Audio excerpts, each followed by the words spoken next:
This story begins in a storage facility at the docks. Inside, there is an underground fight going on between two women. The crowd start losing their patience. This is because of how long the fight has been dragging on.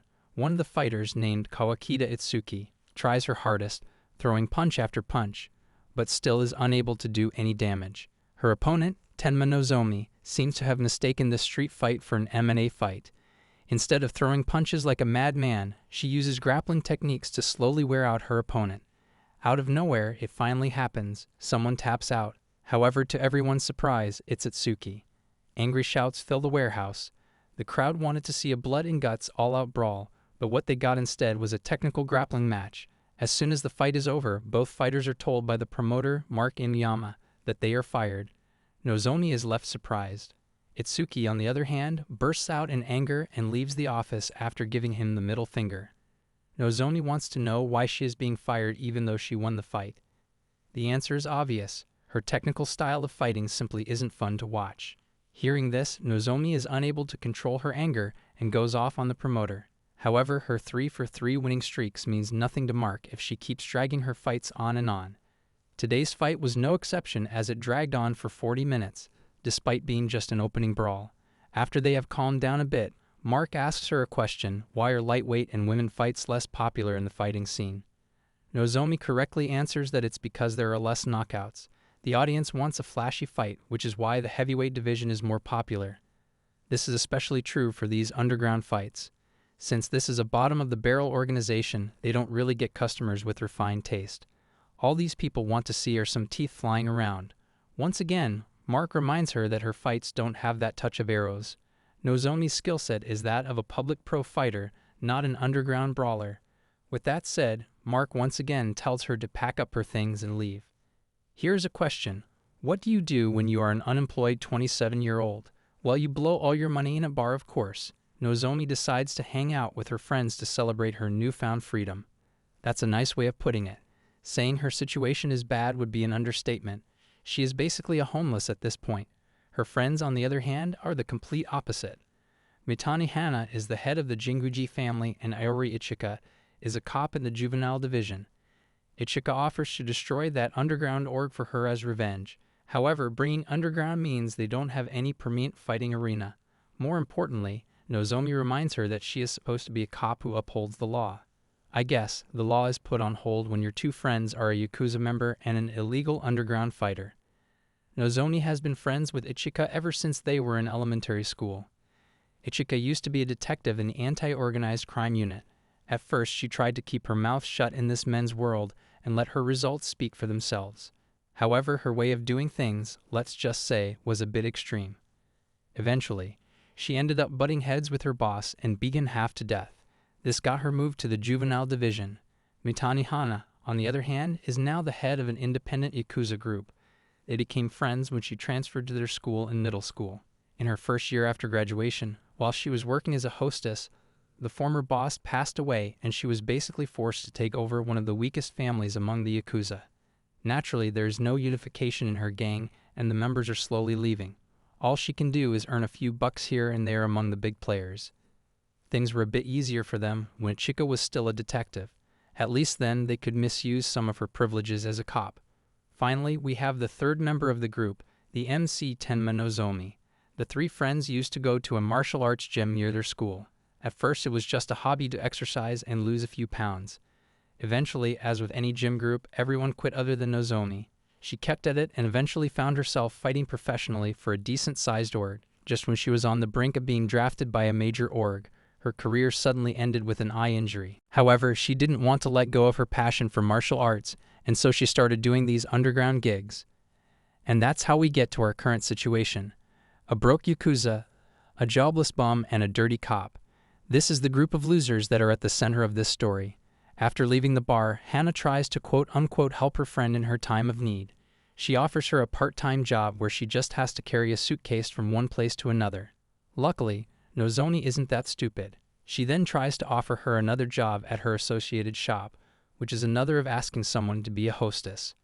Ichika also tries to help her friend out. She runs a side business where she gives away her confiscated goods to people in need. Well, isn't she a peach? While they are discussing their fulfilling jobs, a fight breaks out between a few drunken women. The fight quickly escalates as one of them gets smacked in the head with a beer bottle. Angered by this, the injured woman retaliates with a nasty punch to the face. The commotion catches the attention of our group of friends. The dirty cop quickly comes up with an excuse to not involve herself in this. Nozomi notices that all of them are girls. Ichika tells them that these kinds of scuffles are common even among men. The Yakuza has their hands full with the anti-Yakuza ordinances, so these kids end up even worse. Ichika, being the dirty cop, tells everyone that they would all be better off if trash like them just kill each other off. I mean, she is definitely upholding her duty to protect and serve. Nozomi suggests that Hana could use kids like these for her shady business. However, that won't work since there is no controlling them. If they could, Ichika would be on it already, so she quickly move up in her job. In the end, they just decide to head off and drink beer instead of doing something about it. After a long night of drinking, Nozomi finally arrives home. Her mind still wanders to what her friends said earlier. She decides not to worry about that since she has her own problems to deal with. She turns off the light and heads to bed. After a few minutes of trying to sleep, boom, she wakes up with a jolt. She gets an idea. What if they could hit 3 birds with 1 stone? The next day, the group heads to a shady music club. They discuss how it's soundproof, which makes it perfect for their idea. Hana also admits that this could be pretty lucrative. Ichika, on the other hand, is more worried about being caught. I guess it makes sense since she is the only one with a job. Hana assures her that it's fine. She asked a non-family associate to set this up. On top of that, this club is in a non-disputed territory among the Yakuza. As for the performers, Ichika brought a few savage juveniles. We finally see what their idea is, an underground fight between 2 inmates, Shinohara Julia and Kobayakawa Yuman. These 2 are from the same group of girls they saw the other night outside the bar. She offered to let them handle their beef with the promise that they wouldn't get into trouble with the police. The plan seems to have worked as all their friends want to see them brawl it out. Hana once again states how great this idea is. An underground fighting tourney for girls would provide income for all 3 of them. Plus, it would decrease the juvenile crime rate. This would benefit Ichika as she can take credit for it. The only issue would be if the word started spreading and they get in trouble. Hana is quick to point out that she has already taken care of it. Before letting anyone enter, she had them patted down for smartphones. Their announcer for the match seems to be a drunken hostess. Hana reveals that she is from one of her associated shops. Since she wasn't getting much work, she decided to bring her down here. The fighters prepare themselves as the fight is about to start.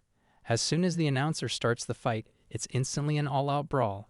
Punches fly left and right as each fighter lands heavy blows. The lack of rules is made apparent as Julia lands hammer punches on her opponent's back. This is followed by a nasty soccer kick to the chest. The crowd can't get enough of it.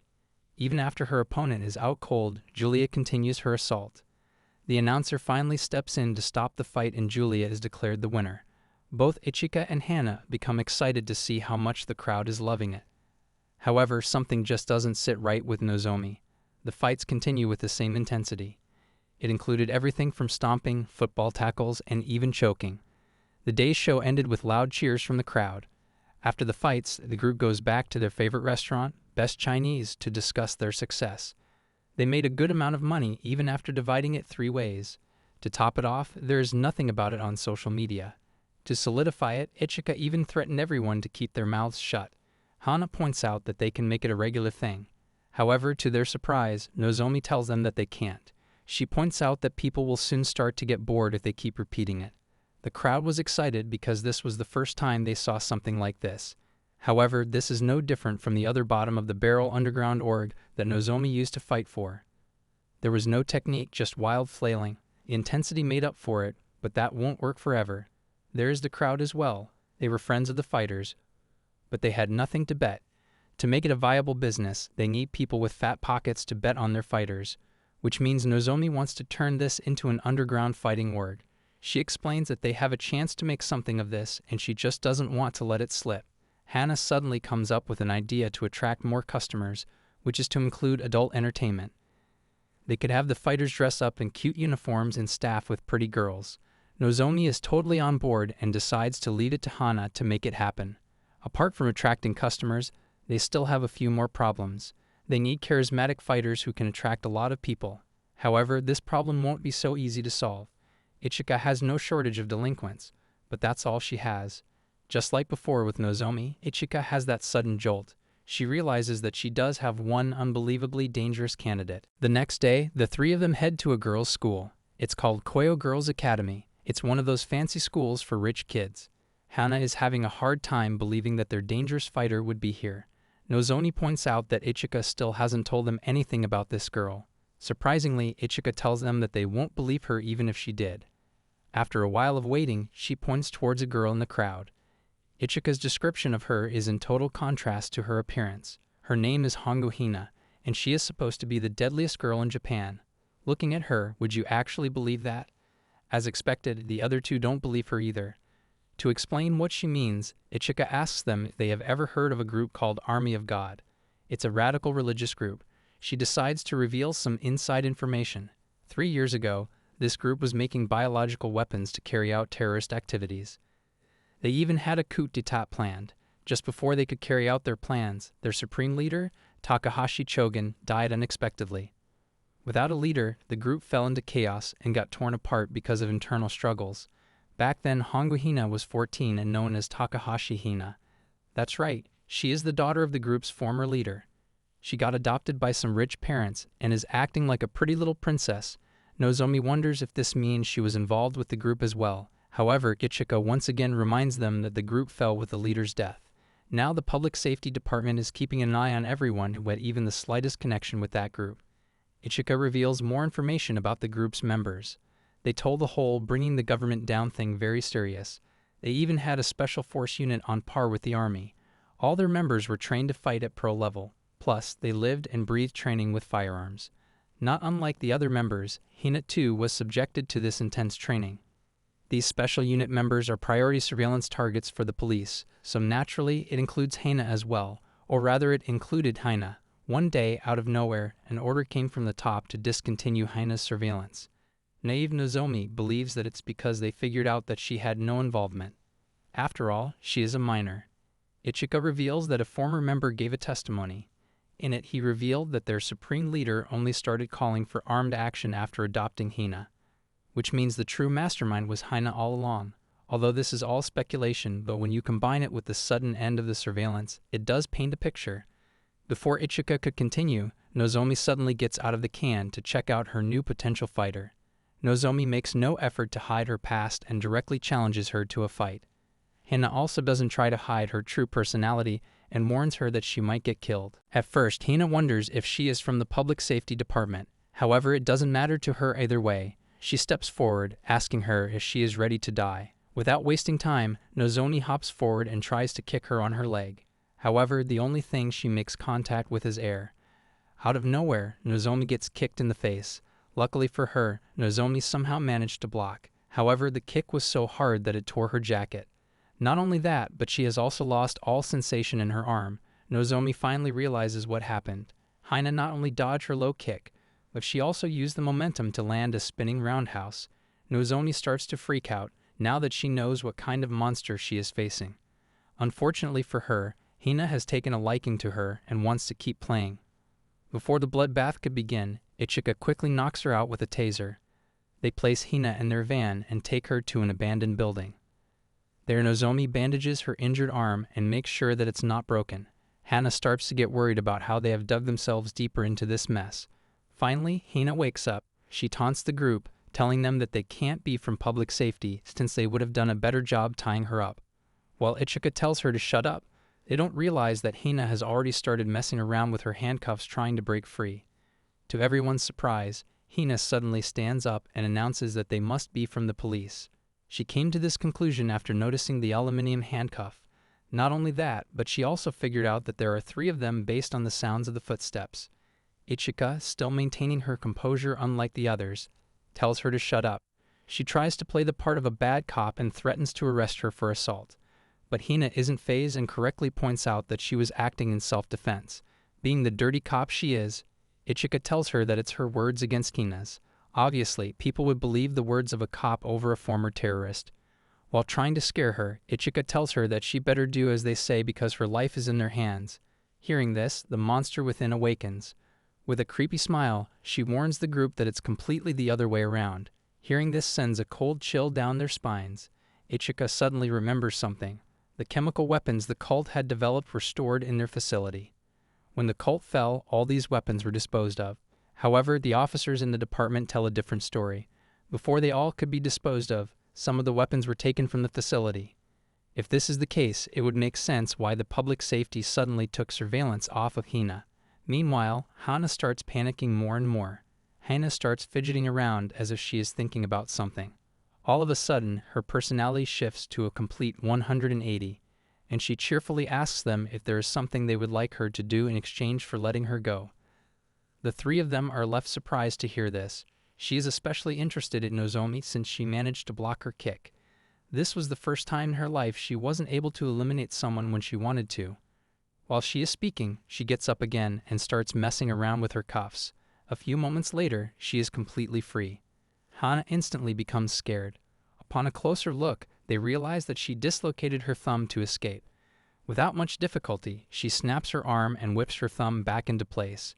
She goes back to her sweet girl attitude and politely asks them what they want her to do. One thing is for sure, someone has been caught. Whether it's the three girls or Hina, that remains to be seen. The scene shifts back to the music club. It seems their show is about to start. Just like last time, many people have come over to watch the fights. Hana opens the door to show Ichika the crowd. She is completely surprised. Counting the staff, a whopping 221 people have showed up to watch the inaugural fight of this new underground fighting org, Valkyria. Nozomi shows up behind the two girls. She tells them that she really wanted to have a fighting ring, but it seems they couldn't make that happen. Ichika tries to cheer her up by drawing her attention to the crowd that has showed up. Nozomi thanks her for bringing a good opponent. Hina suddenly shows up on the stage in her school uniform. She has been given the nickname Revolution Princess. The crowd becomes confused seeing an innocent-looking schoolgirl on the stage. They obviously don't know what we know.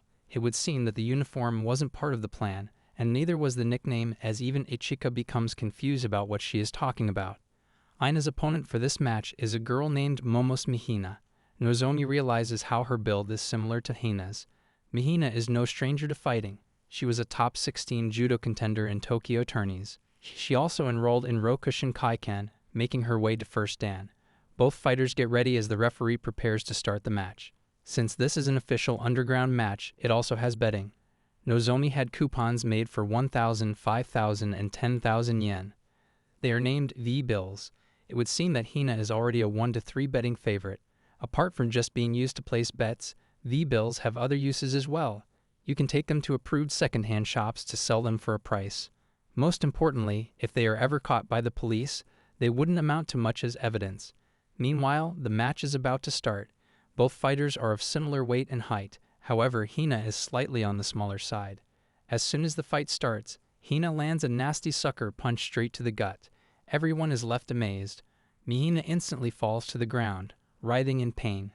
After checking up on her, the referee announces Hina as the victor. It's a single-blow victory. Even Ichika is shocked to see that Mihina went down in just one hit. However, it's obvious that Hina is in a league of her own. It instantly becomes clear that finding opponents for Hina is going to be a challenge. After all, people aren't lining up to fight in a small org like this. Meanwhile, Hina takes the mic to celebrate her victory. The crowd starts cheering her on. She expresses her disappointment about not being able to fight someone faster. But faster isn't the right word. Her opponents need to be much stronger. To everyone's surprise, Hina pulls out 5 million yen in cold hard cash. She issues a public challenge. Anyone who beats her will get this money right this moment. Nozomi and Ichika start freaking out.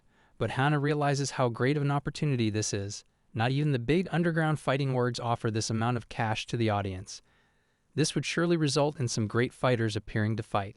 Meanwhile, the only thing on Hina's mind is how many great fighters she will get to fight. Sometime later, at the Metro PD station, Ichika is having a meeting with her boss. Her boss is the Superintendent General, Take Masaharu. He has already deduced that Ichika has been in contact with Hina and asks her what she is plotting. Ichika plays dumb and instead tells the commissioner that her matter with Hina is personal. Masaharu throws her a bone and offers to let her back on the anti-organized crime unit if she discloses whatever information she has. However, she makes it clear that all she wants is for the cops to keep out of her personal business, subtly hinting at Valkyria. Masaharu understands the words behind the words and agrees. Ichika agrees to keep an eye on Hina, but she adds another condition. She wants access to the list of the super messed up psycho criminals for obvious reasons. Ichika realizes the gold mine she has discovered. Just messing around with Hongwa Hina was enough for her to be summoned by the Superintendent General. Imagine what else she can accomplish if she keeps using her for her own gain. Elsewhere, Nozomi is throwing metaphorical daggers at Hana. She tells her that if things continue as they are, Valkyria won't last much longer. Hana being Hana, she starts freaking out and asks her what she means. Nozomi explains that if things continue like this, their momentum will eventually come to a halt. However, Hana still fails to understand. All she sees is the money they have been making recently. It's evident from the fact that they have moved up from best Chinese to a fancy steak restaurant. The problem is Hana. At first, they were receiving many fight requests because of the huge sum of money Hana put down. However, after she completely humiliated her second and third opponent in mere seconds, the requests suddenly started receding. It's plain and simple. Hina is just too strong. Hana is still optimistic. She lets Nozomi know that there is nothing to worry about. Today's fighter is a national boxing champion. Surely even Hina can't one-hit KO this one, right? Lo and behold, the fourth match starts, and a few seconds later, the national champion is on the floor. Nozomi realizes that something needs to be done. In the locker room, she confronts Hina about the situation. Nozomi lets her know that she may be strong, but she needs to play the crowd more. Even though the crowd loves her matches, this can't go on if they want Valkyria to survive. Gambling requires two relatively even-matched opponents. If one fighter is much stronger than the other, then there is no gambling to be done. The stronger fighter would obviously win. This news doesn't seem to sit well with Hina. The tension slowly rises in the room. Hina doesn't want to fight like a weakling, and states that if they want the fights to be more evenly matched, then they should find stronger opponents. Maybe someone like Nozomi. As soon as she says that, she throws a punch aimed at her face. Nozomi barely manages to dodge, but Hina instantly lands a knee right between her legs. However, that's not the end. Hina prepares to throw another attack, an elbow this time. Having had enough, Nozomi dodges the attack and lands an elbow of her own. However, Hina is unfazed as she easily managed to block. Nozomi quickly backs away and tells her to calm down, but Hina is just so intrigued at how a slowpoke like her can be this strong. Nozomi shouts loudly, telling her that she doesn't want to fight. Hina just doesn't want to accept that. She gets an idea. She offers to spill the beans about where the chemical weapons are hidden. She proposes a fight where if Nozomi wins, she'll reveal their location, and they can become heroes. The two girls discuss this dilemma with Ichika. This means that the rumor about the missing weapons was true after all. This would also explain why they dropped her case. If they could find those weapons, they could make the police owe them big time. Meanwhile, Hina continues attacking Nozomi. She goes in with a powerful jab. Nozomi is having a hard time keeping up with her speed. Hina goes in for a left jab this time, but once again it is dodged. Nozomi seems to be in prime form. Although barely, she continues dodging all of Hina's attacks. Finally, Nozomi manages to grab hold of her legs as she tries a huge overhead swing. This is where Nozomi's skills come into play. She takes her down to the ground and instantly places her in a leg lock. She becomes confident that she has won and starts talking about how Hina's strength became her weakness. Her huge swings created openings that she could exploit.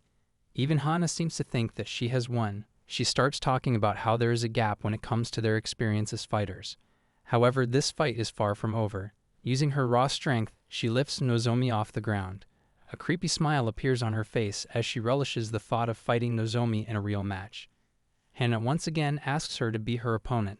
Nozomi's shock turns to sadness because this is all she is capable of. Even if she wanted to fight her, she couldn't because of her eye injury. She is in no shape to fight someone like her. In a surprising turn of events, Hina seemed to have realized that something was off. Nozomi admits that she is not stronger than her. It's just her experience that is picking up the slack. With that said, Hina finally agrees to let go of her desire to fight Nozomi and instead asks her to find someone stronger than her. But there is still the question of the chemical weapons. Meanwhile, Ichika is shocked to hear the latest news. Hana reveals that Hina has agreed to tell them about the chemical weapons if she loses. Hearing this, Ichika becomes extra motivated to find a strong opponent for her. As she hangs up the call, we see that the next two potential opponents are standing right in front of her. Both of them are strong, hulking figures. They are the sister duo, Sinariku and Sinariko. They are known as the Psycho Sisters. It seems Ichika is finally pulling out her best cards. Meanwhile, at the Metro PD, an officer resigns. The reason for her resignation: to fight in Valkyria for the chance to win the 5 million yen. This Chun-Li looking girl is named Yuzuha Lee. Our MCs decide to meet the former members of the Army of God. Let's just say each of them has a unique perspective. Ichika had Hana talk to them because as an officer she is not allowed to conduct informal interviews. They are officially informal, you can say. Ichika got permission from her boss beforehand. The whole department is corrupt, I guess. Anyways, the reason they are conducting these informal interviews is to find out more about those missing chemical weapons. They now know that Hina has something to do with them, but she couldn't have stolen them alone. This means that she has an accomplice. This accomplice is the one they are trying to find. Elsewhere, Hina continues her training to murder her next opponent. One thing Hana noticed after speaking to the cult members was that there was one thing in common about what they all said. All of them seemed to have a good view of Hina. Even the ones who left the cult had favorable opinions of her. Ichika doesn't understand what the big deal is. Hana tries to explain. No matter how popular someone is, there are always at least a few people who hate them. It's simply unnatural how every single member likes her. Ichika finally understands, but at the same time she doesn't forget to throw an insult into the mix. Just like Hana, there is something that's bothering Ichika as well. But before we find out what that is, the scene shifts to Hina. She just completely shredded her punching bag. The stakes are getting higher and higher for Nozomi. If the next fight turns out to be boring for Hina, she might lose interest. Which means it would be the end for Valkyria. Nozomi sits in her apartment drinking beer. She must make a choice between 3 potential fighters. Her current priority is Yuzuha Lee. It was a lucky break that they were able to find someone like her. But at the same time, she can't ignore the Sina sisters. If she left the choice up to Hina, the answer would be obvious. After thinking about it for a while, she finally comes up with an idea. They will have a tournament. It will be a tournament with all 4 of them, and the winner gets the 5 million yen. Hana instantly falls in love with the idea. She even hugs Nozomi out of excitement. Pretty uncharacteristic of her if you ask me. The other 3 fighters are on board with the plan as well, and so Valkyria's first tournament is ready to begin. The stage is set and all the contestants line up. The announcer introduces each of them in emphatic fashion. First, it's the Psycho Sisters. The elder sister, Sina Riko, and the younger sister, Sina Reiko. Next, it's Valkyria's star and reigning champion, Hongu Hina. Finally, it's the long-standing champion of underground fighting, Yuzuha Lee, also known as the Ball of Slaughter, and the explosive Kung Fu Girl. The crowd cheers so loud that the 3 girls have to cover their ears from the fear of going deaf. Nozomi gets excited for the first time. Ichika starts to wonder about something. In the previous matches they had used a steel cage, but that doesn't seem to be the case this time. This happened because of an issue they had last time. One of their fights ended up in a drawn-out stalemate, so they removed the cage and added a ring-out rule. On top of that, if someone fights passively, they'll get a pay cut. Although a technical fighter like Nozomi can sympathize with the pain of such rules, it's a sacrifice they had to make for the sake of Valkyria. The announcer reveals the fighting bracket. The first match will be between Hongu Hina and Sina Riku, while the second match will be between Sina Riko and Yuzuha Lee. Reiko gets excited about the prospect of winning the 5 million. Her older sister keeps her in check by reminding her that she needs to win first. Ichika starts unveiling her police info about those 2. They are simply morons who know how to fight. They have similar fighting styles, but their builds give them variety. They may be dumb, but their fighting talent is off the charts. Ichika even goes as far as to say that they might mess up Hina. Both the older and younger sister can run the 100-meter dash in amazing time. The younger sister clocks in at 11 seconds, while the older and bulker sister is a bit slower at 12 seconds. That's not all. In junior high, Reiku smashed Saitama's record for the javelin throw, a little reference for the weaves. Meanwhile, Riko brought her junior high judo team all the way to the national top 4 single-handedly. These 2 could have excelled at any sport, but they decided to take up fighting. Nozomi recalls how Ichika was the strongest among them when they were still going to the gym. If she is talking about them like this, then color me intrigued. The fighters get ready to start. However, it wouldn't be a proper underground fight without some trash talk. The fight starts and immediately punches start flying left and right. Hana lands her first punch while blocking Riku's attack at the same time. However, this time one punch isn't enough. Hina dodges another attack and counters with a punch to the face. Riku literally becomes a punching bag for Hina, but no matter how many hits she lands, Raiku refuses to go down. It's obvious she isn't any ordinary fighter. She is powering through Hina's punches. It seems this was her plan all along. After slowly closing down the distance, Riku grabs Hina's shoulder. And then it finally happens, a headbutt to the face, the first real damage Hina has taken in this arena. Even Nozomi becomes shocked. It seems Ichiko was right about her. She is a complete psycho. Here I am, know it's been a while. I was in denial about my love. Here I stand, I know I walked away.